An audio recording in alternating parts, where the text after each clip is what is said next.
How many people do you know who struggle with their health? Chances are, whether they show it or not, most of the people in your life do. And chances are, you're one of them. Whether you're dealing with anxiety, depression, endometriosis, acne, eczema, autoimmune, thyroid, Lyme, brain fog, fatigue, or any other symptom or condition, you're far from alone. Living with symptoms has become the new normal. So no more guessing games. It's time to get answers. Welcome to the Medical Medium Podcast. I'm Anthony William. We're talking about coffee enemas. Now, I think you might want to hear this episode because there's a whole lot of people doing a whole lot of bad to themselves. But I don't blame them one bit. It's easy to fall into an old trendy trap that becomes a new trendy trap all over again. But this one sneaks up the back door and chips away at your true foundation and constitution. In a nutshell, if you're sick, it could take you down. Hey guys, welcome to my YouTube channel. We're doing the coffee enema today. If you subscribe to my $44 paywall, you'll be here a month. And if you did the course, the deluxe course for $5,000, you'll be here too. So we're gonna do a coffee enema. I'm gonna show you what kind of coffee I'm using. I have one that's so great. Anyway, you gotta hold the coffee in for like 3 minutes, but it can get really uncomfortable.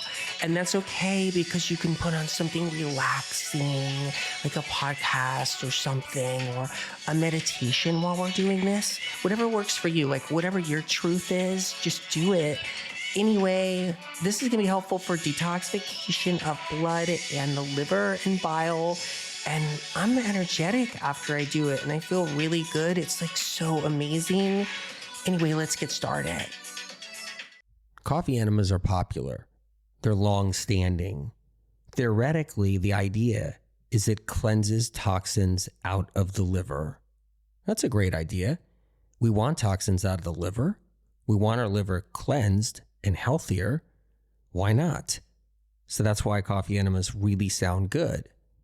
And then, if we get sick, chronically sick, we hear about coffee enemas being a panacea, like an all-time fixer-upper. If we have a problem, a disease, any kind of condition, if we're suffering in any way, we're going to hear from somebody somewhere, whether on social or online or at a clinic, do a coffee enema. It will help you. It may even save you. And coffee enemas used to be just involved in alternative medicine. So it was an alternative medicine thing. It was never conventional medicine, but now it has crossed over into conventional medicine. So both fields of medicine say coffee enemas, they're good for you. And they all are parroting the same claim, a perfectly good, reasonable claim. Detoxifying the liver does help you heal. But there's a problem. The first problem. Here's where we get into trouble. Coffee to begin with is strong, very strong, but not in a good way. Coffee is also harsh, very harsh, not in a good way, extremely acidic, dehydrating, highly astringent, and overstimulating, because coffee is a drug, and people love their drug. People love their drugs. And coffee is one of those addictive drugs that people don't want to let go. It's hard for them to let go. It's a massive industry, and people love their coffee. And that's why the coffee enema sounds so good. There are two kinds of people in the world. One kind of person will get an enema, any kind of enema, a water enema, some kind of solution that's pharmaceutical grade. And then there's the other kind of person in the world that will never, ever, ever get an enema. Even if they're on their dying breath in a hospital bed somewhere, and this is the last time they're going to be here on this planet, they will never get an enema. But because everybody drinks coffee and loves coffee so much that a bridge gets put in between the two kinds of people in the world.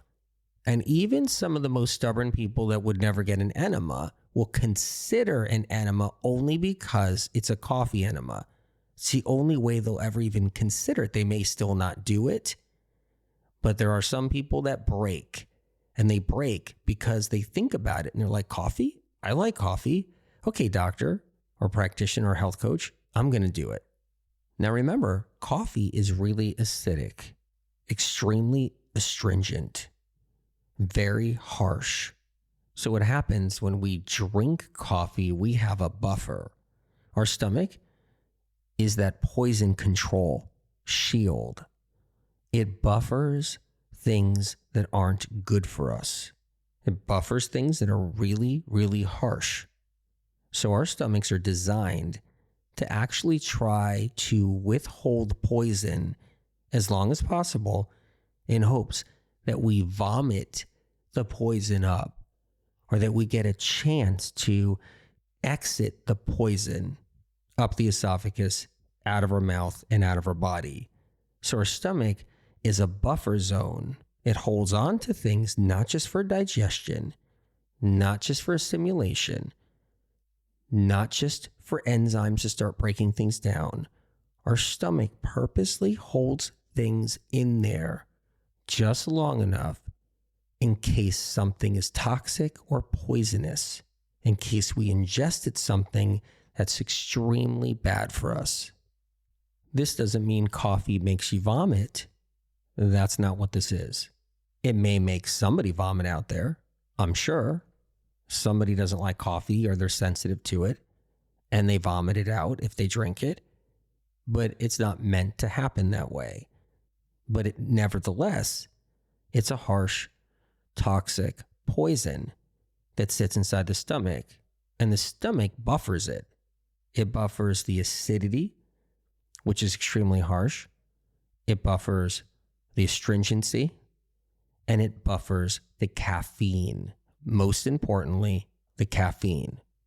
Our stomachs hold on to the caffeine. So when we drink a cup of coffee, our stomach is holding on to the coffee as long as it can because it's holding on to the caffeine. It identifies the caffeine, hangs on to it, so it disperses in small amounts into the bloodstream.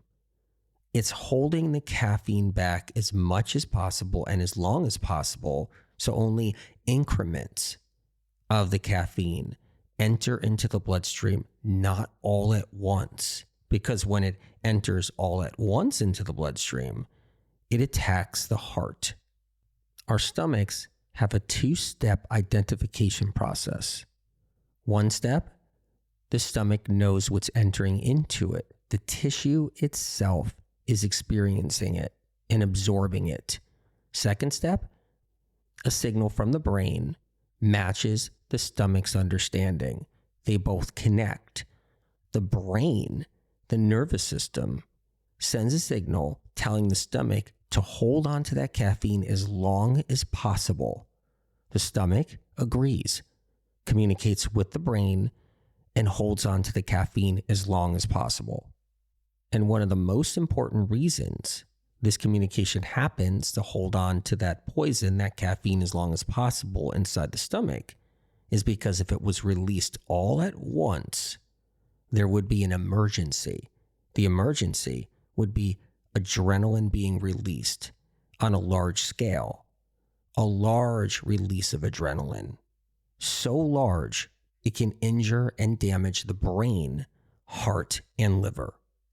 And then there's the communication between adrenals and the stomach. They have a lot in common. They protect each other. Adrenals protect the stomach protects the adrenals. There's a reason for that. Too much adrenaline released too many times, like adrenaline addiction, which people actually suffer from all the time in different ways. Too much adrenaline release damages the nerves in the lining of the stomach. And guess where those nerves come from? They come from the vagus nerves. And when these nerves get hypersensitive from being adrenaline injured, then the person gets nauseous and hypersensitive and can start to feel their food, feel it so much, they get confused thinking they're not digesting their food anymore. So they start saying things like, well, I can't eat lettuce and kale and cilantro and parsley. I can't eat zucchinis. I can't eat raw broccoli. I can't eat cucumbers and tomatoes. It's too harsh. It feels like it's bothering my stomach and it's not digesting. What people don't realize, the food's digesting, but it doesn't feel like it's digesting because the nerves have been irritated and injured. The nerves that align the stomach. Make no mistake, coffee has caffeine. Caffeine ignites adrenaline. Everybody's high on adrenaline. They're high on their coffee. They're high on their caffeine. And that caffeine enters the organs, enters the brain, the kidneys, the liver, the spleen, the pancreas, and the stomach. And that stomach has all those nerves, and the caffeine over time irritates those nerves. But the stomach holds on to the caffeine as long as it can with the communication it has with the brain to stop an adrenaline release, a super powered surge of adrenaline. So the stomach releases little spurts of caffeine into the bloodstream, which ignites the adrenaline to only rise so much. And that's the high everybody runs on all day long, especially if they're intermittent fasting or they're not eating much and they're on coffee all day and they're doing their errands and their appointments and they're high on little spurts of adrenaline. And that adrenaline, even on low amounts, is still hyper irritating to the nerves, along with the caffeine being irritating to the nerves as well. It's a double whammy. So many people are worried about aging. They're trying to do the whole anti-aging thing and longevity. But caffeine is the ultimate ager. And everybody's on it. Almost everybody. They're living off of it, many of them. Women who are worried about their skin and are worried about getting older and worried about their looks and their appearance are consuming caffeine on a rate and on a scale it's unimaginable at this point in history.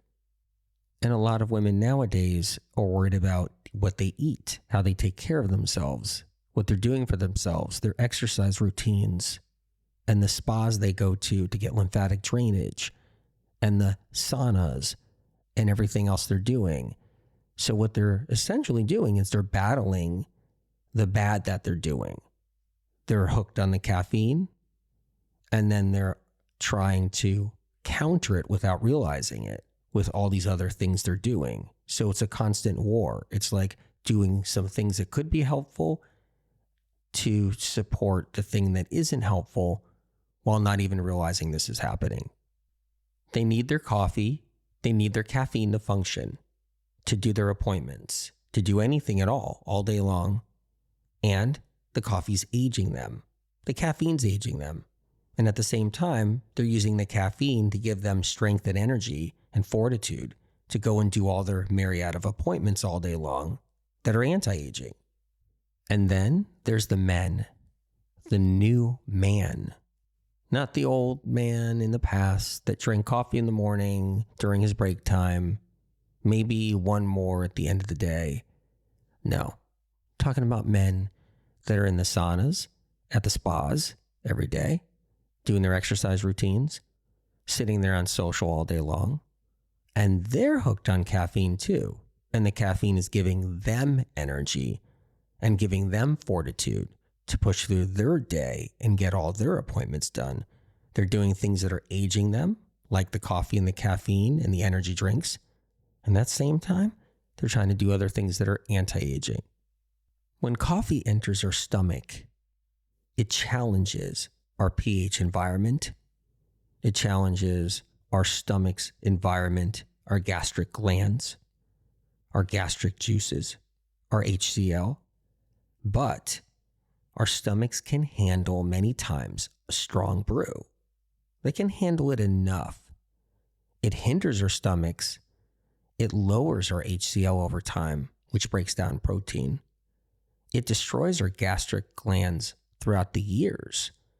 But nevertheless, our stomach is still designed to handle a punch and to handle that strong brew. And then there's a group of people who are sensitive. They've been sensitive their whole lives, or at least a part of their life.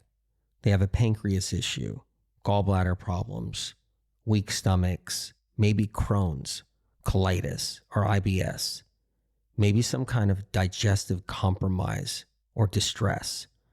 Maybe they have neurological symptoms, anxiety, tremors, tingles, numbness, brain fog, aches and pains, and maybe even struggling with insomnia.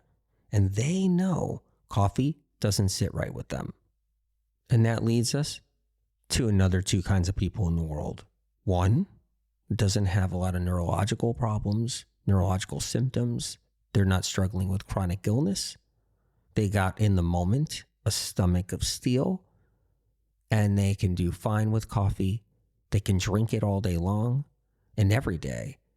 And then the other kind of person in the world, the chronically sick, the chronically ill, somebody who's hypersensitive, their nervous system is challenged, their immune systems are challenged, they're struggling, they may even be suffering.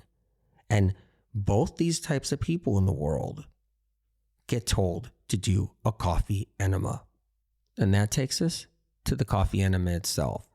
Because if you're somebody who's chronically sick and you have neurological symptoms and you get a coffee enema, the damage, the injuries, the harm could be much more serious than if you're somebody that, hey, stomach of steel, no neurological symptoms in the moment in their life, and they're getting a coffee enema. And there's a big difference. It's hurting them, but they can handle it better. And then what about dosages? What kind of enema are we talking about? What is the dosage? Because what happens out there is you can take a woman who's 5 feet tall, 99 pounds, and they'll stick the same amount of coffee in that woman as they would a man that's 6'4", 220 pounds. And is the woman sick with chronic illness and neurological problems versus the man who may not have any neurological problems in the moment at all? And the same amount of coffee is going into both of them. Once again, another huge flaw. Now, there's a big difference from drinking coffee to doing a coffee enema.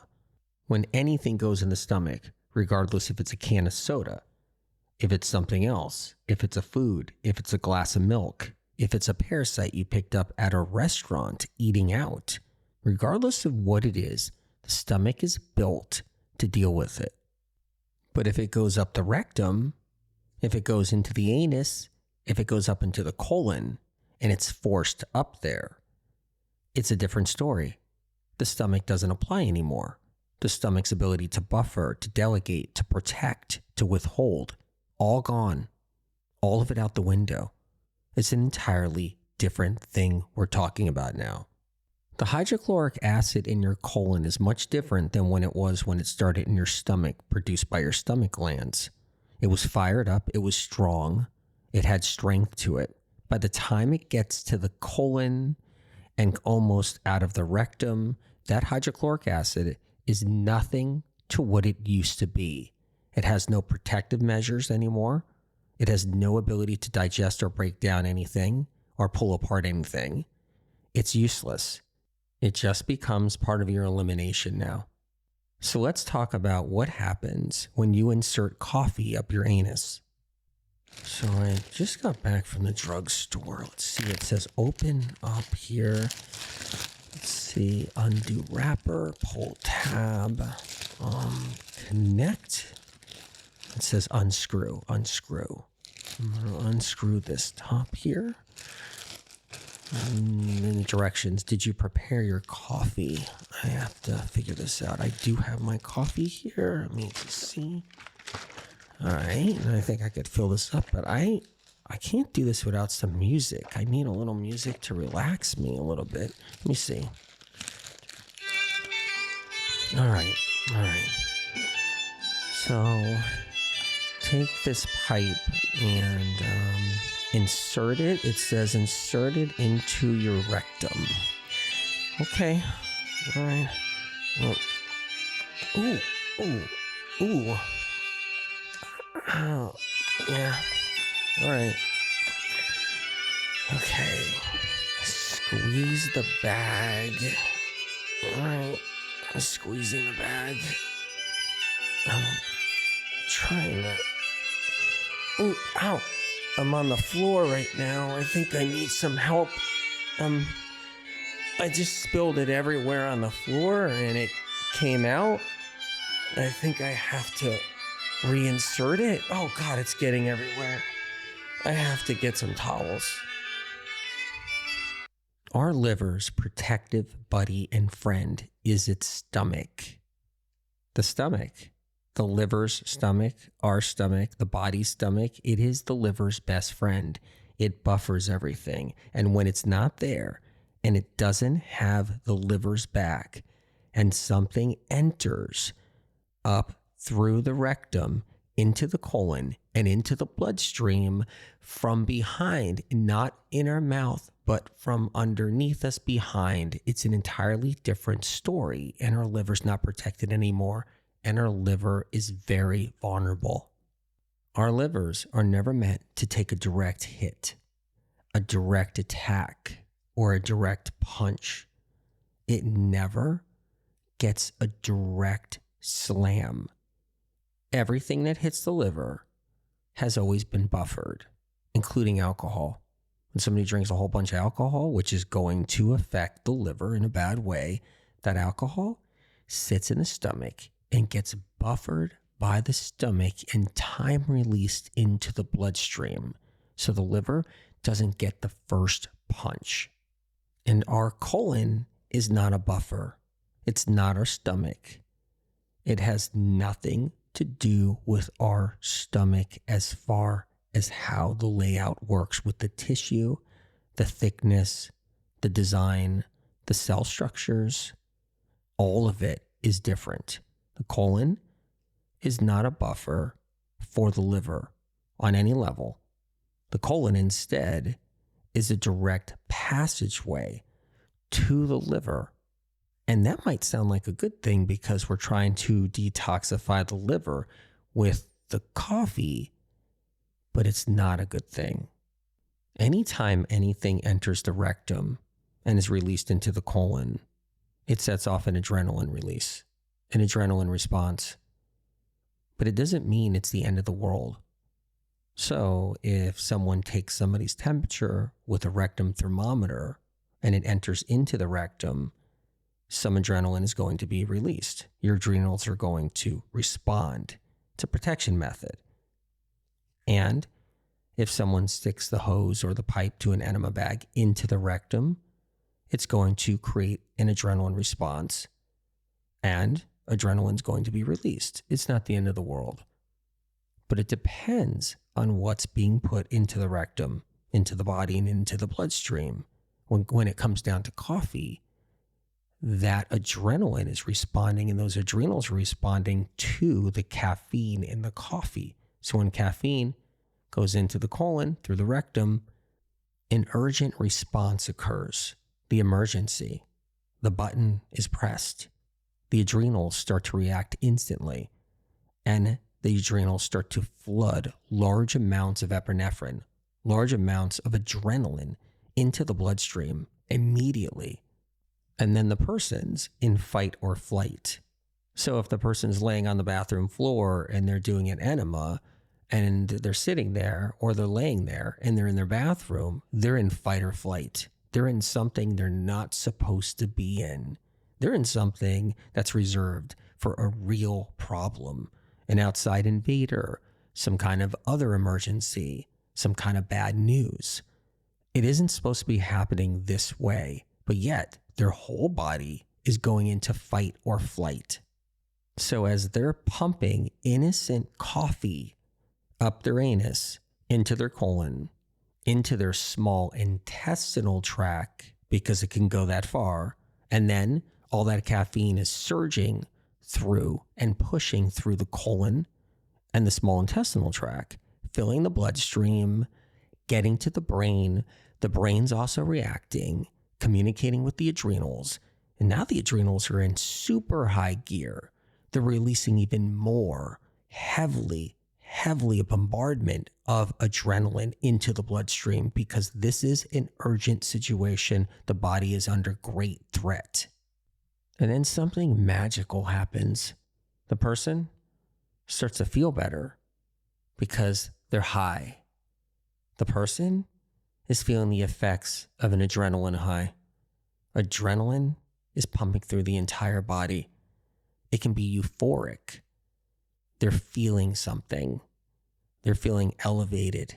They're feeling energy. They're feeling strengthened. They are jacked up. And this could be fine for someone who is strong, who can drink coffee no problem. They can do a coffee enema and not get really sick from it yet.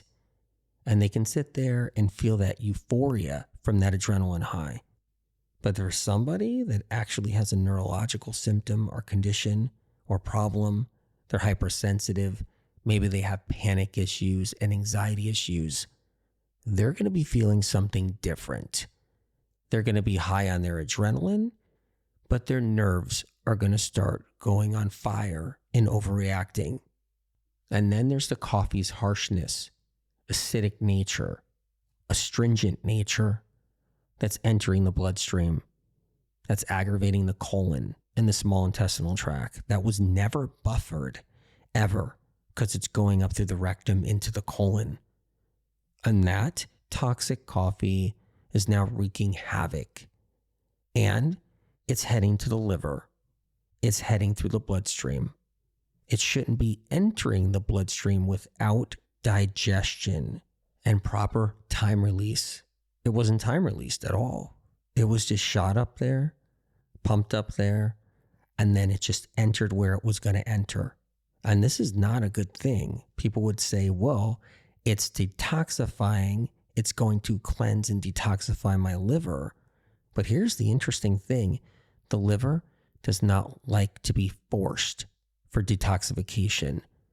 The liver detoxifies when it wants to detoxify, when the environment is right, not being forced to purge. The liver has an automatic shutdown process. It's to protect the liver, so it protects you. So if there's a threat of any kind, the liver shuts down its over 2,000 chemical functions, goes into low battery and underdrive, goes dormant, shuts down, and it stops doing what it needs to do. And there's no coffee that's going to cleanse it. There's no anything that's going to cleanse it in that moment. The opposite happens to what people believe happens. When they put coffee up the back end, they think that it's detoxifying the liver, but the opposite occurs where the liver shuts down and becomes more toxic. The liver becomes abused, and it's being forced to do something it doesn't want to do. Meanwhile, what you see on social is all these influencers now that are all into self-love and self-goodness and positive love and making sure they take care of themselves and not push things too hard and make sure things are balanced. And they're all going into coffee enemas and they're beating the crap out of their own livers. And it's the direct opposite of what they preach and say they do. So instead of taking care of themselves like they preach and say they do out there all the time, they're looking for that quick high, the quick fix, the trendy thing. And they're being tricked into doing something that's damaging their liver, hurting their nervous systems, forcing their liver into shutdown, thinking that they're forcing their liver into detoxification. They're not caring for their bodies properly. Kind of reminds me of cold plunging. Everybody's just doing cold plunging without realizing that cold plunging can damage the central nervous system with somebody who's hypersensitive, depending on the temperatures and how long. And that leads to the next thing, everybody being a superhero or wanting to be a hero or superhuman, where they'll do the coffee enema much longer. They'll try to hold in the coffee longer, or they'll cold plunge, and they'll cold plunge in colder water much longer. And everybody wants to be a show off. And everybody wants to say, hey, look at me, look what I can do. And they're injuring themselves. And as they're doing this, they're trying to sell you enema kits, enema information, coffee enema information, and courses so they can make money off of you, or cold plunging information and cold plunging equipment so you can pay for that too. Meanwhile, they're selling an adrenaline high. They're selling an energy crisis in the body. They're selling an adrenal crisis, a brain crisis, a heart crisis, and a liver crisis. Because what's happening here is they're selling an adrenaline rush. Because after you do a coffee enema, you are high. 3 words. You are high.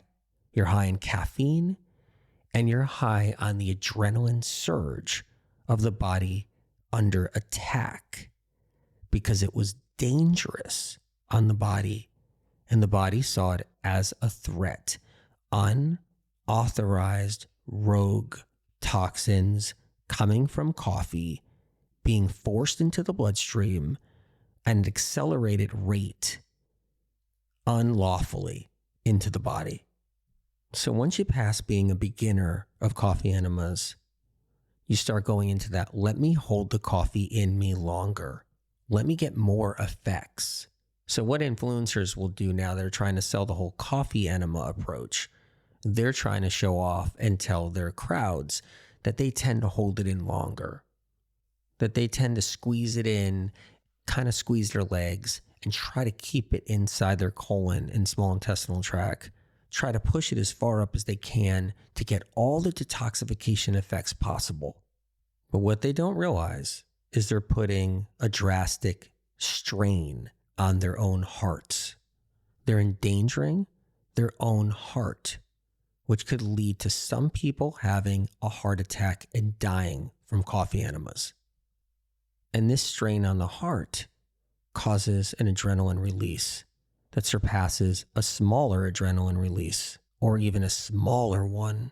This is a large, extremely large adrenaline release. The longer you hold the coffee in, the longer that caffeine is going into the bloodstream without a time release, the longer the liver is under attack and shut down, going dormant, so its functions aren't even working, the longer the adrenals are releasing poison, which is adrenaline because it's fight or flight, the longer the brain has to sit there receiving that adrenaline and that caffeine, all of it happening at once while the person's holding in the coffee longer, being a show-off, showing their crowd, this is the best way to do your coffee enemas. Meanwhile, putting their crowd, their audience, into danger.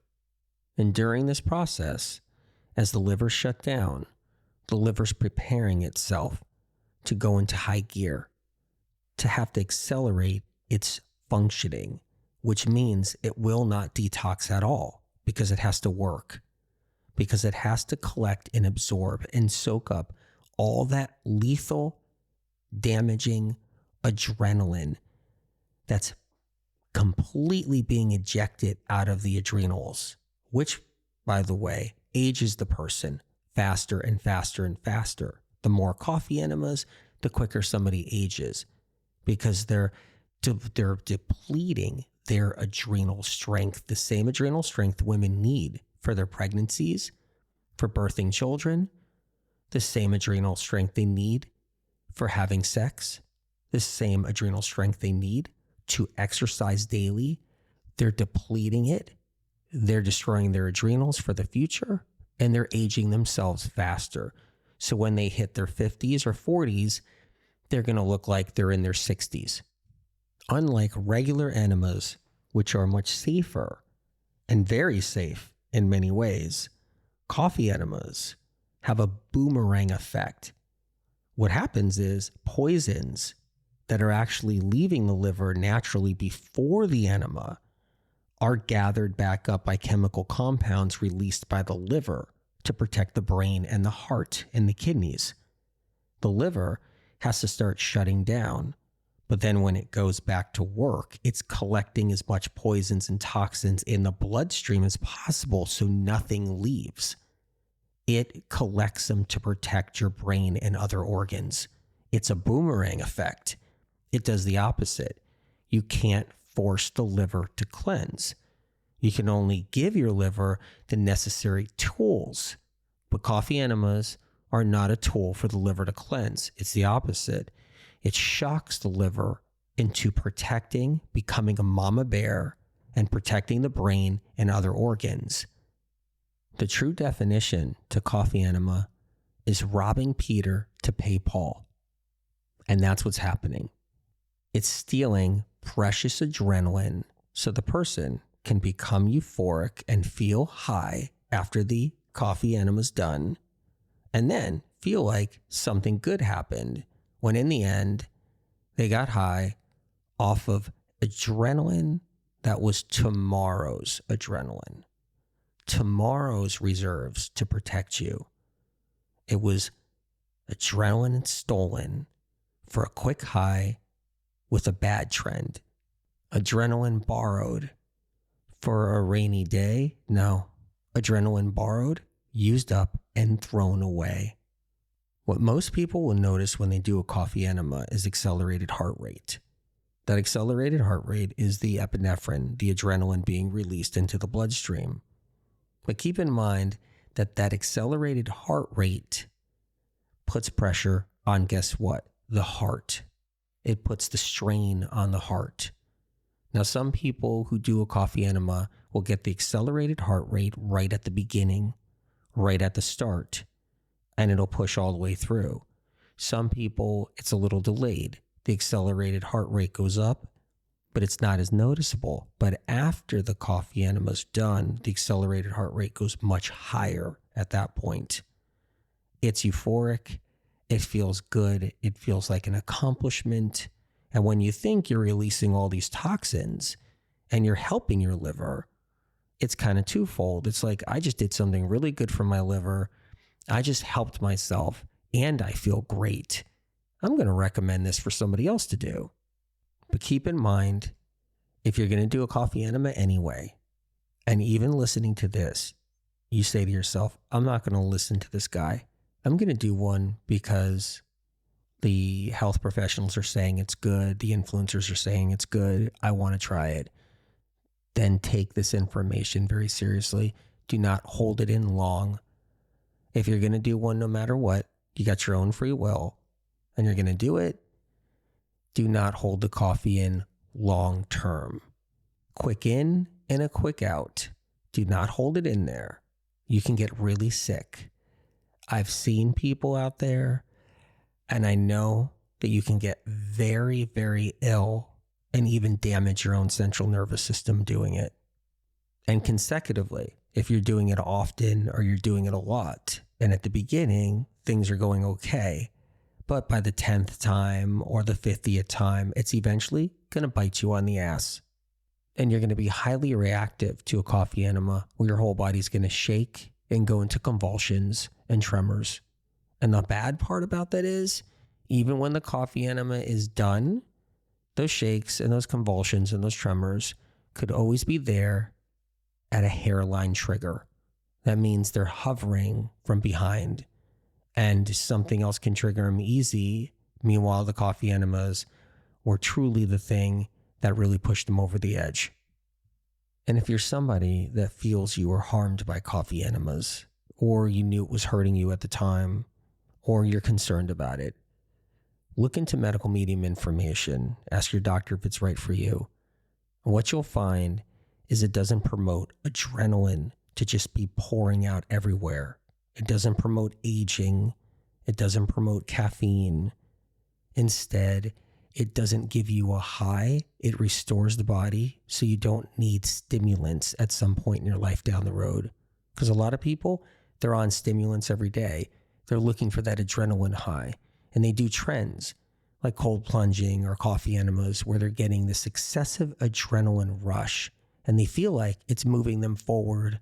But in the end, it's hurting them because it's putting the body in fight or flight because the body thinks it's in danger. the brain thinks it's in danger.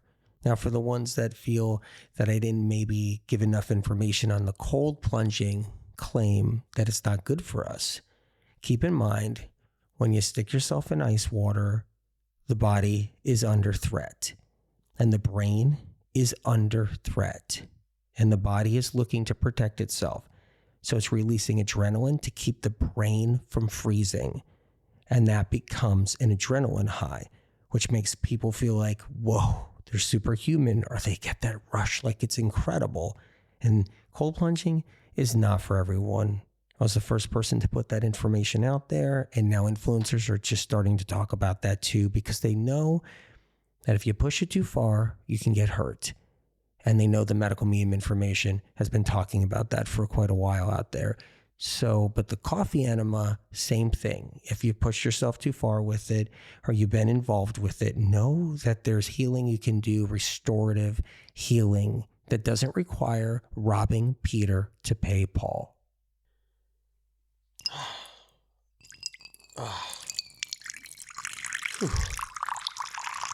Feels so much better. That feels so much better. I feel like really good. Whew. I'm going to do another coffee enema. I got to get online and start talking about this. Whew. All right, let me just flush for a second.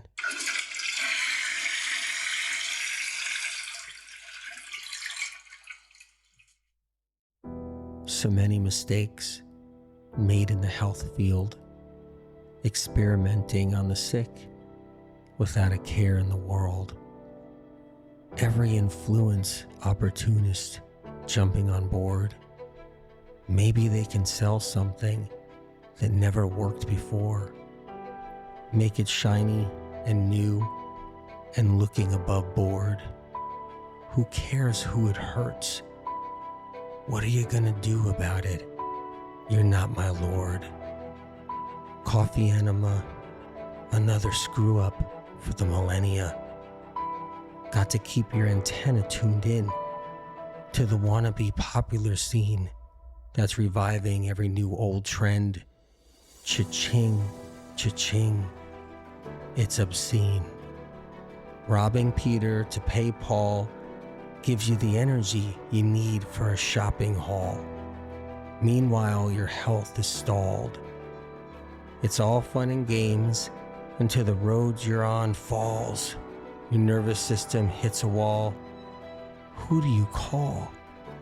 Let me guess. It won't be the one who influenced you to do a coffee position just right with a long straw. Always keep in mind, there's a way to recover from it all. Heal and rebuild, move forward, and not have to give in to the next round of influencer making things look good while showing off a booty call. It's okay. Next trend on its way. In and out.